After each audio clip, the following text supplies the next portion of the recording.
নমস্কার বন্ধুরা, আজ আমি নিয়ে এসেছি ভেন্ডির দারুণ টেস্টি মুখরোচক একটি রেসিপি।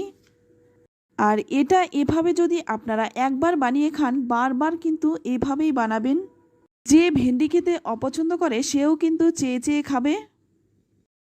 আর বানানোর পদ্ধতিও কিন্তু একেবারে সহজ ও সাধারণ। চলুন তাহলে দেখে নেওয়া যাক। এখানে আমি 400 গ্রাম ভেন্ডি নিয়েছি। প্রথমে আমি ভেন্ডিটা ভালো করে ধুয়ে তারপর জলটা মুছে নিয়েছিলাম। এখন কিন্তু ভেন্ডির গায়ে কোনো রকম জল নেই। এবার ভেন্ডিটার সামনের দিকটা আর পেছনের দিকটা একটু ফেলে দিয়ে তারপর মাঝখান থেকে দুটুকরো করে ভেন্ডিগুলো কেটে নিলাম। তো দেখুন আমি একটু বড় বড় করেই ভেন্ডিগুলো কেটেছি, আপনারা এর থেকে ছোটও কাটতে পারেন। তো এবার এর মধ্যে দিয়ে দিচ্ছি 1 চামচ হলুদ গুঁড়ো, দিয়ে দিচ্ছি স্বাদ মতো লবণ। এখানে আমি রান্নার সবটুকু লবণই দিয়ে দিলাম। তারপর দিয়ে দিচ্ছি 1/2 চামচ লাল লঙ্কার গুঁড়ো। এবার এখানে দেখুন একটা বড় সাইজের পেঁয়াজ আমি কুচি করে কেটে রেখেছিলাম, সেটা দিয়ে দিলাম। এই পেঁয়াজটা আপনারা চাইলে গ্রেট করেও দিতে পারেন। আর দেখুন 7-8 কোয়া রসুন আমি থেতো করে নিয়েছি। এবার থেতো করা রসুনটাও দিয়ে দিলাম। এবার দিয়ে দিচ্ছি 1/2 চামচ জিরে গুঁড়ো, 1/2 চামচ দিয়ে দিচ্ছি ধনে গুঁড়ো। আর এখানে দিয়ে দিচ্ছি একটা ছোট ছোট টুকরো করে কেটে রেখেছিলাম আলু, সেই আলুটা চাইলে আপনারা আলুটা স্কিপ করতে পারেন, শুধু ভেন্ডি দিয়েই এই রেসিপিটি বানাতে পারেন।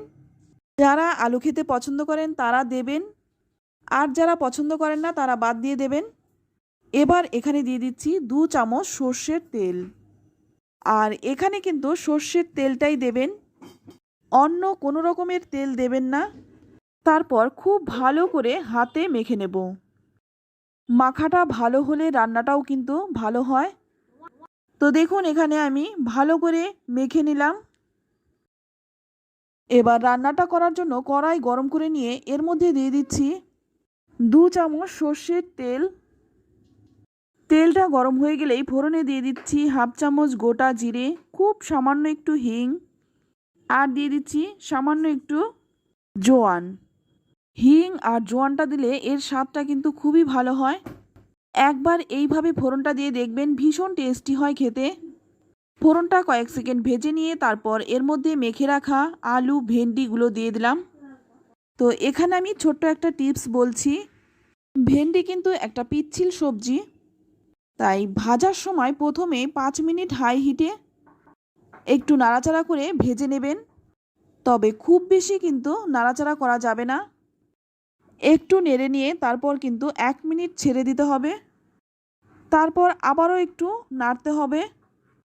এইভাবে একটু ছেড়ে ছেড়ে ভাজলে ভেন্ডির যে পিচ্ছিল ভাবটা সেটা কিন্তু কেটে যায়।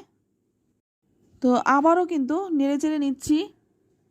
ভেন্ডির কিন্তু এখন পিচ্ছিলটা অনেকটাই কমে গেছে। এবার এর মধ্যে দিয়ে দিচ্ছি একটা টমেটো, আর দিয়ে দিচ্ছি 3টে চেরা কাঁচা লঙ্কা। টমেটোটা দিয়ে আবারও কিন্তু ভালো করে নেড়ে চেড়ে নেব।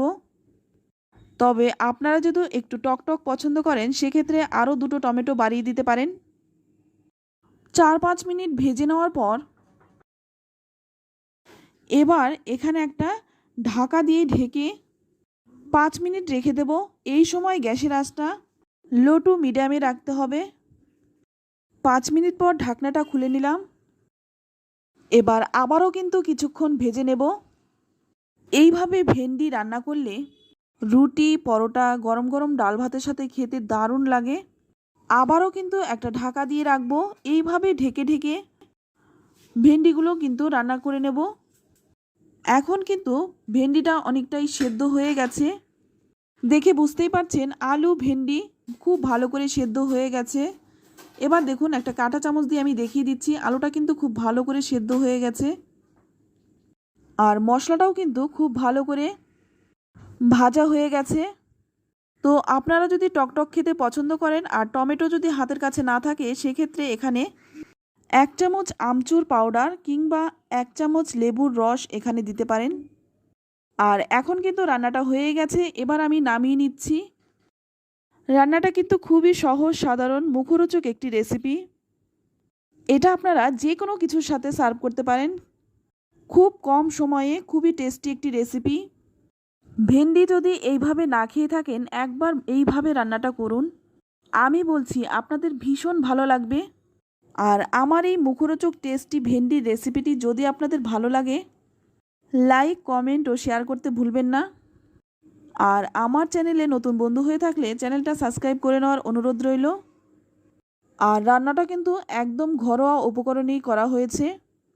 রান্নাটা করতেও কিন্তু আপনাদের কোনোই অসুবিধা হবে না। একবার রান্নাটা করুন, আশা করছি পরিবারের সকলেই ভীষণ পছন্দ করবে। তো আজ এই পর্যন্ত, আবারও নিয়ে আসবো অন্য কোনো নতুন রেসিপি। সকলেই ভালো থাকবেন, সুস্থ থাকবেন। ধন্যবাদ।